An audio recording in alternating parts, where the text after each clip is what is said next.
कि पिछले वाले वीडियो में हमने आपको द्विघात समीकरण का प्रकार बता रखा था, जिसमें मैंने आपसे कहा था कि द्विघात समीकरण दो प्रकार के होते हैं। पहला शुद्ध द्विघात समीकरण और दूसरा अशुद्ध कहिए, मिश्रित कहिए या पूर्ण द्विघात समीकरण कहिए। आज उसमें हमको ये देखना है कि शुद्ध द्विघात समीकरणों का हल कैसे किया जाता है। आज हम लोग इसको देखेंगे। तो चलिए देखते हैं कि शुद्ध द्विघात समीकरण का हल कैसे करते हैं। तो कहता है कि शुद्ध द्विघात समीकरण का हल आप दो विधि से कर सकते हो। वो पहली विधि है आपकी गुणनखंड के द्वारा और दूसरी विधि है वर्गमूल के द्वारा।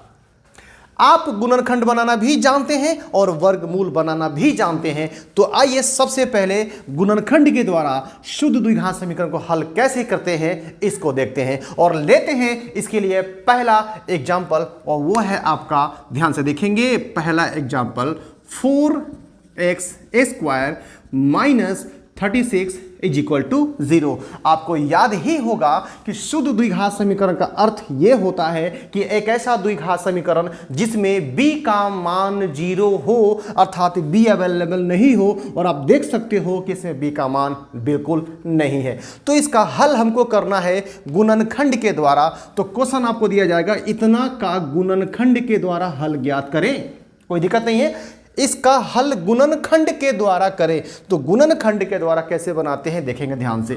सबसे पहले हम लोग क्या करेंगे कि इसको, इस तरह के सवाल को, शुद्ध द्विघात समीकरण को अगर गुणनखंड से आप बनाना चाहते हैं तो इसके लिए आप इस फॉर्मूले को हमेशा याद रखें, a² minus b² is equal to a minus b into a plus b. अगर ये फॉर्मूला आप याद रखते हैं तो यकीन मानिए कि ऐसे क्वेश्चन का धज्जिया उड़ा दीजिएगा और समय नहीं लगेगा आपको इसको सॉल्व करने में।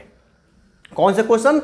वो शुद्ध द्विघात समीकरण हो तो जिसमें b का मान नहीं होना चाहिए। अब देखते हैं इसको इस सूत्र पर कैसे हल करते हैं। तो आप देख सकते हो कि 4x² माइनस 36 इक्वल टू 0 है। तो 4 के स्थान पर हम क्या करेंगे, 2x का होल स्क्वायर माइनस 36 के यहाँ पर क्या लिखेंगे, 6 का स्क्वायर इज इक्वल टू 0। अब आप कहोगे कि सर ये कैसे हो गया, ठीक है। तो देखो a² माइनस b² अर्थात यहाँ 4 है, 4 के स्थान पर हमने 2 रखा। 2 को आप 2 बार गुना करोगे, 2 दूना 4 आएगा ना, कोई दिक्कत नहीं। x को मैंने रूट मतलब कोष्ठ में किया और x को भी 2 बार गुना करोगे तो जितना था उतना तो आ ही जाएगा, ठीक है। ठीक उसी प्रकार 36 की जगह पर मैंने 6 किया। 6 का वर्ग क्या होता है, 36, और 36 का वर्गमूल क्या होता है, तो 6। ये आप अच्छी तरह से जानते हैं, ठीक है। तो 6 का स्क्वायर, 6 को 6 से गुना करके आएगा 36 आएगा ना। अब ये जो हमारा रूप है इस रूप से मिलता जुलता है, ठीक है, इससे ये मैच कर रहा है। तो जिस तरह से इसका ये होता है बस उसको ऐसे ही हमको कर देना है। कैसे करेंगे देखेंगे। यहाँ है a² minus b², a minus b, तो a का मान आपका क्या है, 2x है, a माइनस b का मान क्या है, 6 है, 6 हो गया, into a plus b, a का मान क्या है, 2x है, 2x हो गया, प्लस b का मान क्या है, 6 है, 6 इज इक्वल टू 0। अब हमें करना क्या है, इसका हल प्राप्त करना है कि x का हल हम लोग कैसे निकालेंगे। ध्यान से देखिएगा, ये 0 दोनों के बराबर में है, तो 2x minus 6 is equal to 0 या 2x plus 6 is equal to 0 हो गया। अब x का वैल्यू प्राप्त करना है तो x is equal to 6 minus में है, बराबर को उधर भेजेंगे, क्या हो जाएगा, प्लस हो जाएगा ना। और 2 यहाँ गुना में है तो यहाँ भागा में काट देंगे तो क्या होगा, 2 3 6। x का पहला आपका मान क्या आया, 3।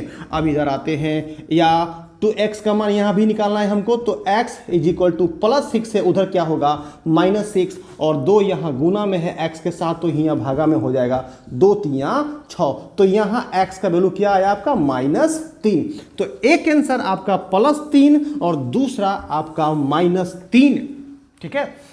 हम आपको बहुपद में बता चुके थे कि चर का जितना घात होता है उतना ही उसका मूल होता है, उतना ही उसका शून्यक होता है, उतना ही उसका हल होता है। इसका घात 2 है तो इसका हल भी 2 होगा, और यहाँ एक 3 है और दूसरा -3 है। आई होप कि आपको ये समझ में आ गया होगा। इसका स्क्रीनशॉट ले लीजिए जल्दी। हम इसका दूसरा एग्जाम्पल देखते हैं। आइए देखते हैं इसका दूसरा एग्जाम्पल जो गुणनखंड द्वारा हमें सॉल्व करना है। तो आप इसको बना सकते हैं आसानी से, मुझे यकीन है कि आप बना सकते हो। फिर भी आप एक एग्जांपल तो और देख ही लो। यहां क्या कह रहा है, 25y² - 36 is equal to 0। Question देखिए आपको किस टाइप से पूछता है आपके एग्जाम में, ठीक है, ध्यान से देखेंगे। का हल ज्ञात करें, ये आपसे पूछ दिया, हल करें अर्थात जो y है उसका आपको मान पता करना है। दूसरा कह सकता है y का मान प्राप्त करें, अगर x होगा तो x का करें, y होगा तो y का करें। और तीसरा कह सकता है समुच्चय ज्ञात करें, ठीक है, इसका समुच्चय ज्ञात करें।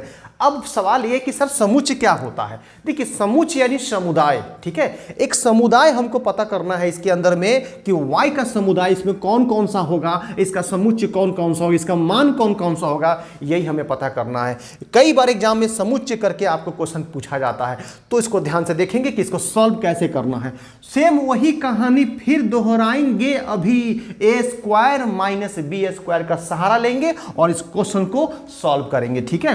तो 25 के स्थान पर क्या करेंगे, 5y², ठीक है, और इसके जगह पर क्या करेंगे 6 का स्क्वायर इज इक्वल टू 0, ठीक है, क्योंकि 5 × 5 = 25, y² करेंगे y², 6 × 36 आ गया, कोई दिक्कत नहीं। अब a² - b² इक्वल टू 0, तो a² - b² का फॉर्मूला क्या होता है देखेंगे, a - b into a + b is equal to 0। अब इस दोनों में से आपको y का मान पता करना है, ये 0 इसके लिए भी है और इसके लिए भी है, तो 5y - 6 is equal to 0 and या लिखेंगे या यहाँ पे 5y + 6 इज इक्वल टू 0। अब इसमें से हमको y का मान निकालना है, तो y इज इक्वल टू -6 है, बराबर को उधर जाएगा तो +6 और 5 गुना में है तो यहाँ भागा में होगा। यहाँ पे हम इसका निकालते हैं, y is equal to -6 plus तो माइनस हो गया ना, और 5 गुना में है तो भागा में।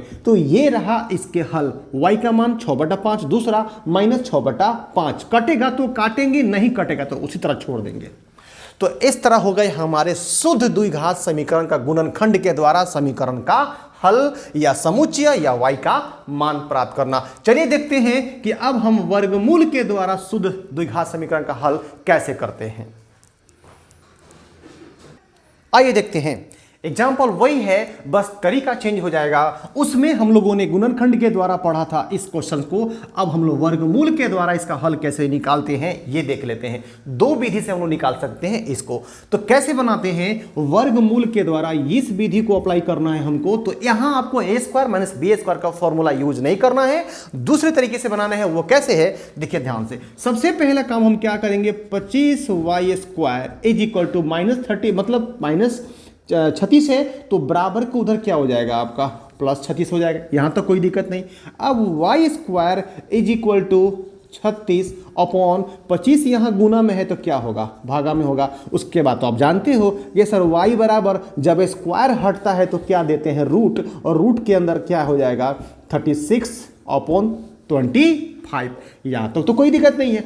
अब हमको चूंकि इसका मान ज्ञात करना है, y का मान क्या होगा, इसका हल प्राप्त करना है, इसका समुच्चय ज्ञात करना है, तो कैसे करेंगे देखिए। तो y इक्वल टू ±36 और 25, आप अच्छी तरह जानते हैं कि यहाँ 2 छुपा हुआ होता है और वो कहता है भीतर वाला से एक जैसा दूगो है तो दूगो के बदले एगो बाहर आ जाओ।